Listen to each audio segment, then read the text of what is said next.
Film आदि पुरुष के साथ ही श्री राम, लक्ष्मण और सीता के 14 साल के वनवास के दौरान वस्त्रों पर चर्चा छिड़ गई है।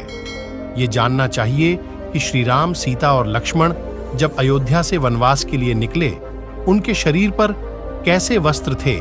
नमस्कार दोस्तों, स्वागत है आप सभी को कल की ज्ञान यूट्यूब चैनल पर। वीडियो में आगे बढ़ने से पहले चैनल को सब्सक्राइब करें। लंबे वनवास में कैसे वस्त्रों को इस्तेमाल किया?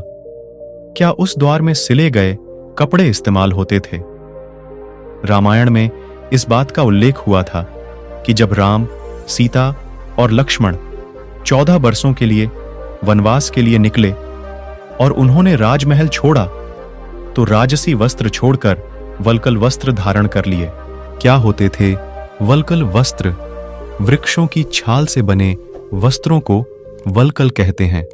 राम और लक्ष्मण सामान्य तौर पर वन में वल्कल वस्त्र धारण करते थे, तो सीता जी को दिव्य वसन अत्रि अर्षि की पत्नी अनुसुईया जी ने दान के रूप में दिए थे। वल्कल वस्त्रों के बारे में कहा जाता है कि त्रेता युग में इस तरह के वस्त्रों का काफी इस्तेमाल होता था। हालांकि भारत में कपास की खोज हो चुकी थी, लिहाजा सूती वस्त्रों का इस्तेमाल भी शुरू हो चुका होगा। उपहार में भी वस्त्र मिलते थे।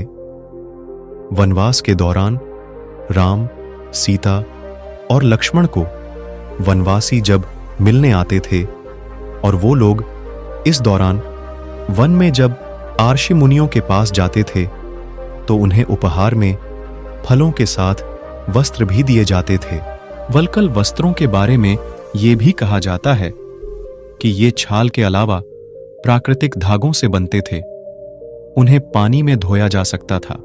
कुछ किताबों में लिखा है कि वनवास के दौरान राम, सीता और लक्ष्मण कड़ी मेहनत करते थे, अपने सारे काम खुद करते थे। वो वल्कल वस्त्र भी खुद बनाते थे ताकि इनका इस्तेमाल कर सकें। त्रेता युग में जीने का सलीका।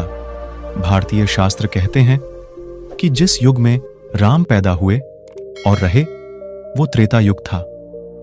इस समय तक रहने, भोजन करने और जीवन जीने के तौर तरीके काफी विकसित हो चुके थे। त्रेता युग हिंदू मान्यताओं के अनुसार 4 युगों में एक युग है। त्रेता युग मानव काल के द्वितीय युग को कहते हैं।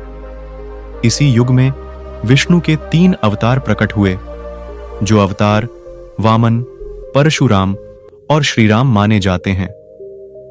यह काल राम के देहांत के साथ खत्म हो गया। इस युग के वर्ष और दिन काफी लंबे माने गए हैं।